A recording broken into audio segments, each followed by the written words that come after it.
The Tao of Self-Confidence, Episode 106.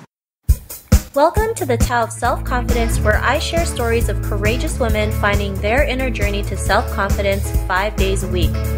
Want to learn how you can change your inner beliefs and attitudes? Download a free copy of the ebook by visiting thetaoofselfconfidence.com. Well, hello friend. Welcome to the Tao of Self-Confidence, where I share stories of amazing women who have discovered their inner journey to self-confidence. I'm your host today, Sheena Yap Chan, and today I have another lady from Singapore. You know, it's crazy, the time difference. I think it's like an 18-hour difference. I'm in Hawaii, and this lady is in Singapore, so the time difference can get really crazy. But with the power of the internet, you know, we can connect and be able to share stories from around the world, which I really love. So I'm really grateful that she also took the time to share her story today. So she's a business management graduate. She's also an entrepreneur, a fashion designer, and sometimes an artist. And without further ado, I'm going to introduce you to Coco Mercy Chu. Coco, how are you doing today? Maybe you can fill in a little bit more about yourself to the listeners. Hi, Sheena. Thank you so much for having me on your show. Well, you pretty much summed up what I am.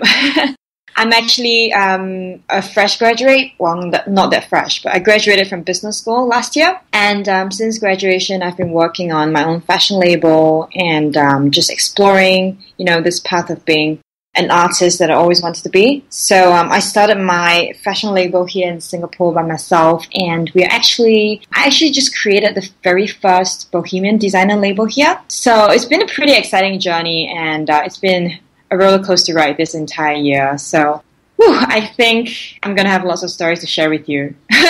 Awesome. And that must be fun, you know, creating your own fashion label, doing all these clothes and stuff. I mean, I'm not great at drawing, but I'm great at trying on clothes. So too. So, you know, that must be fun, right? So thanks for sharing that. And what would be your cultural background? Well, so I'm 100% Han Chinese. My parents are both China Chinese, so I'm actually the second generation immigrant in Singapore, and we're basically my family is the only part of our bigger family that's out of China, actually. While I recognize myself and identify myself as Singaporean, I do hold a Singaporean passport, and I moved here when I was quite young at the age of 5. That's why I'm Chinese, but I'm kind of Singaporean Chinese now. I totally understand what you mean, because, you know, I'm pure Chinese, but I was born in the Philippines, and then I moved to Canada, so it's like, I'm all these things. I know. And you're kind of like, what am I exactly? How do I identify? But it's kind of like that fusion kind of makes it beautiful as well. Like, I think you're not just restricted to one kind of culture or whatever. You kind of feel like you're more of a citizen of the world, right? Yeah, totally, for sure. So thanks for sharing that. And, you know, what would be your favorite self-confidence quote? I actually struggled with this question a lot, but I ended up with just 4 simple words of don't think, just be. Because I think for me, I tend to overthink a lot, and for women as well, right? Women tend to overthink a lot. And before I go into something, you know, I really like to thoroughly analyze. I like to think about all the possibilities, all the backup plans and everything, and be like, oh, what if this doesn't work out for me? What if I don't turn out good enough for this or whatever? After a while, I think it just dawned on me that, you know, if I wanted to be an artist, if I wanted to be a fashion designer, I'm just going to be it. Like, nothing's stopping me except myself, basically. So that's my favorite self-confidence quote, because it just really boosts my, number one, the promise to myself, as well as the recognition for myself that I'm able to do it. And it's been pushing me along the way quite a lot, because, you know, it's a lonely journey to be an entrepreneur, and especially if you're in a business yourself. So I hope that the quote can also like be a simple one that really encourages other women as well. I love it, because I'm like you. I overthink everything, and then I always expect the worst things, right? And I think this is something that most women do, right? They just expect, what if it doesn't work, right? And nobody realizes it takes the same amount of energy to say, what if it does work, right? What if I can be that artist? What if I can have a successful business, right? Exactly. Because we've been so programmed to think of the worst things that we forget to realize that we can also think of the best things that could happen when we're in this journey, whatever journey that we're in, whether it's entrepreneurship, you know, fitness, life, you know, we can always expect the best instead of always expecting the worst. So I really love that quote that you mentioned. So thanks for sharing that. The thing I want to mention also is because I think everything that we do is not really a straight line trajectory. like no matter how hard you plan for something, it's always just going to change in the process, right? So I think it was really important for me to discover through that, you know, you should just be what you want to be in the process, no matter where you end up at the end. I think that's less important because there's so much self-discovery and like lessons to be learned in the journey itself. And I mean, it sounds pretty cliche, but honestly, I learned it the hard way, and I think women just need to hear it more in order to believe it, you know? No, I totally agree. The more you have it ingrained in your head, the more you can like just do it, right? Just take action. So thanks for sharing that. And, you know, in your own words, how would you define self-confidence? I think, to me, it's about knowing one's true self and really living up to it with pride and confidence, and also not being afraid of being different or unconventional to what is the societal standards or norms around you. I think I grew up a little bit different from other children. Like, well, I studied a lot because, you know, traditional Chinese parents.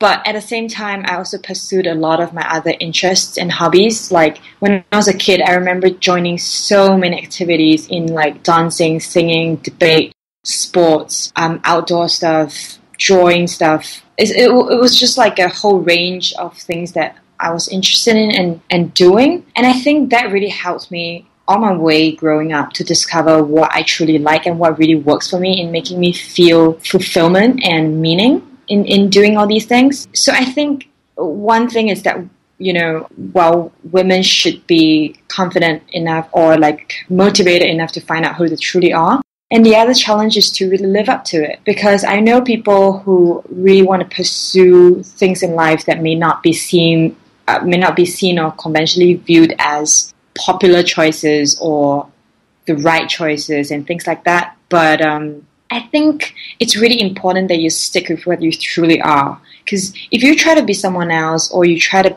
be the same, it's just going to make yourself like really unhappy, and it's going to make yourself really, you know, unmotivated and undriven about things. So to me, you know, being yourself and really pushing that boundary is very important. And I agree as well, right? Especially for women, we're always so afraid to push those boundaries because we're so afraid of what other people might think of us. But the more we let go of that, the more we are free to do what we want. So thanks for sharing that awesome definition. And, you know, what was your life like before your discovery of self-confidence?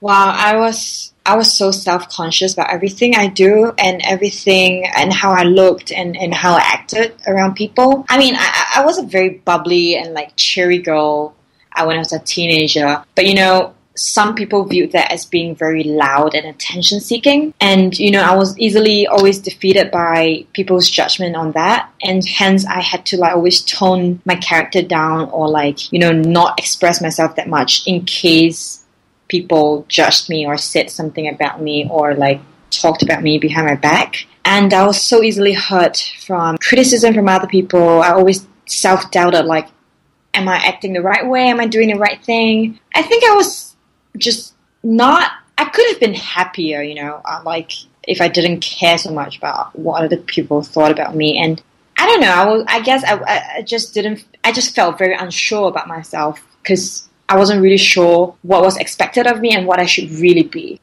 I think we all go through that, right? Just, you know, always kind of like making sure we're taking the right action so that nobody talks about us or calls us certain names. And sometimes it can get really draining, right? We end up just really tired and just negative, and then we just end up losing ourselves in the process. So, you know, what was that aha moment in your life when you realized you didn't always have to do that? You know, you can just be who you are and just let go of being, you know, self-conscious, you know, letting go of what other people thought of you.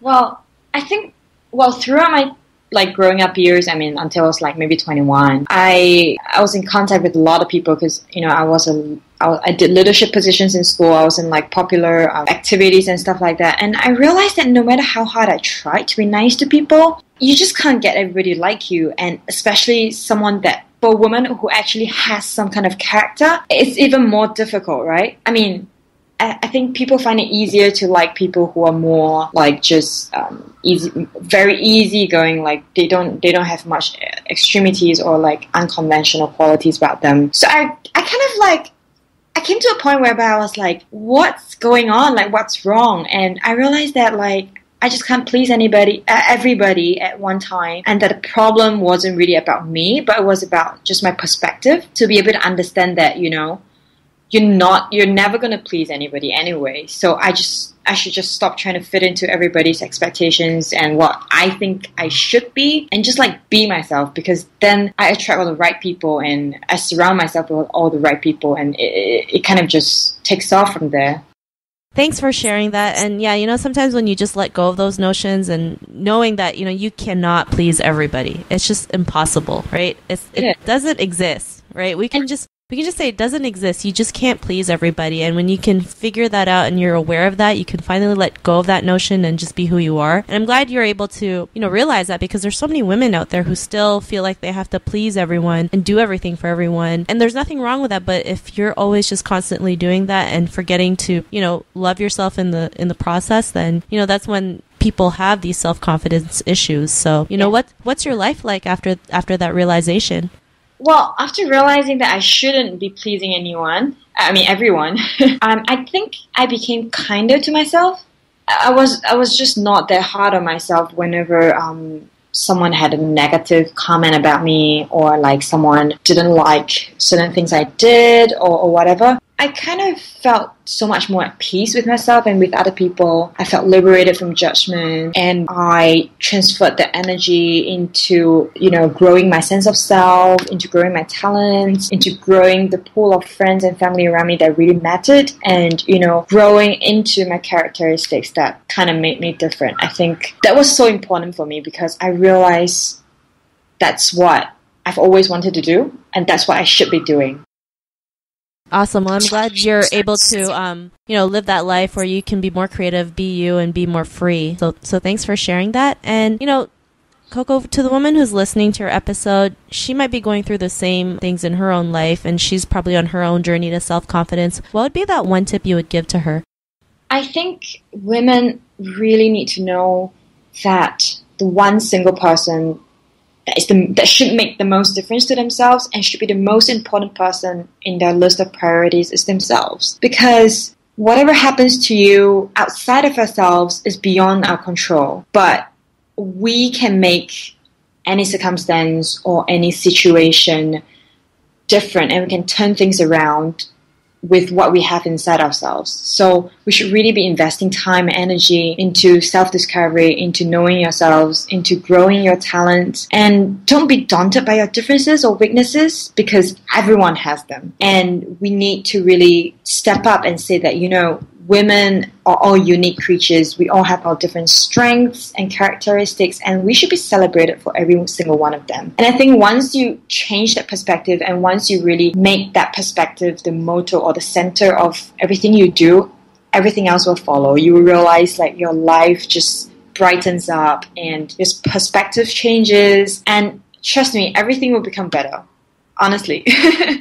Well, thanks for that awesome tip. And, you know, I believe the same, right? So thanks for sharing that. And, you know, Coco, if our listeners want to get to know, you know, a little bit more about what you do, or just want to know more about you, is there any social media profiles or any links we can connect with?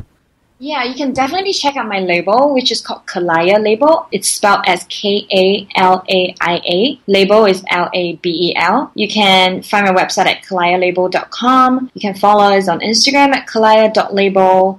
Facebook, we're KALAIA Label too. I share a lot of my personal, you know, updates or my personal views and motivation stuff on there as well. And I do hope you can join me, or like just give us a follow and like, and we can talk. Awesome. Well, thanks for sharing that. And to our listeners, if you want to connect with Coco, you can also head on over to the selfconfidence.com and search for Coco's name. Her show notes will pop up along with everything else we talked about. And I just want to thank Coco for taking the time to share her story with us. So thank you so much.